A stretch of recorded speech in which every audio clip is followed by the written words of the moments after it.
আসসালামু আলাইকুম viewers, back to my channel. কাছে এবং দূরে, দেশ এবং দেশের বাইরে যে যেখান থেকে আমার ভিডিওটি দেখছেন বা দেখছেন না, আশা করি আল্লাহর রহমতে সকলেই ভালো আছেন।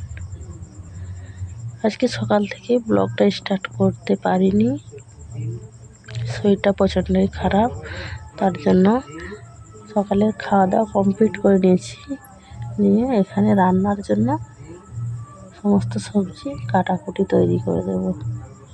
কুমড়োটা অনেকটাই শক্ত হয়ে গেছিলো, অনেক চেষ্টার পরে কাটতে পারলাম। কেটে পিস পিস করে আমি রান্নার মতো তৈরি করে নিয়েছি। তারপরে ওগুলো ছিল, আমাদের এখানে চিচিঙ্গে বলে, ওই আপনাদের ওইদিকে কী বলে একটু কমেন্ট করে জানাবেন। ওগুলো গাছে হয়েছিল। তারপরে হাজব্যান্ড নিয়ে চলে এসছে এগুলো দেশি পুকুরের মাছ। এই মাছগুলো কী বলে কমেন্ট করে জানাবেন। এই মাছগুলোকে আমাদের দেশে বলে কি বলে ঠিক আমার এখন মনে পড়ছে না। যাই হোক, তখন মনে ছিল যখন এনেছিল ফলুই মাছ, ফলুই মাছ। তিনটে ছিল, তিনটের পেটে অবশ্য ডিম ছিল। তারপরে এখানে গরুর মাংস দিয়ে কুমড়ো রান্না হবে, তাই মাংসটা আমি আগে থেকেই সেজে নিচ্ছি। দিয়ে আর এখানে কিছু আমি ওই মাছটারই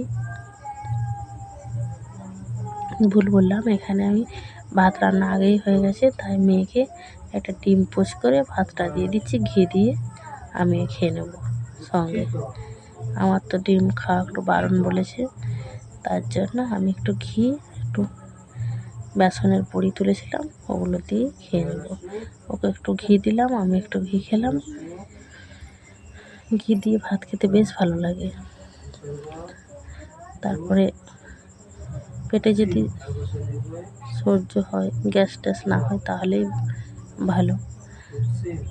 ওইদিকে অ্যাকচুয়ালি রান্না চলছে, তার মাঝে আমি ভাত খেয়ে নিচ্ছি।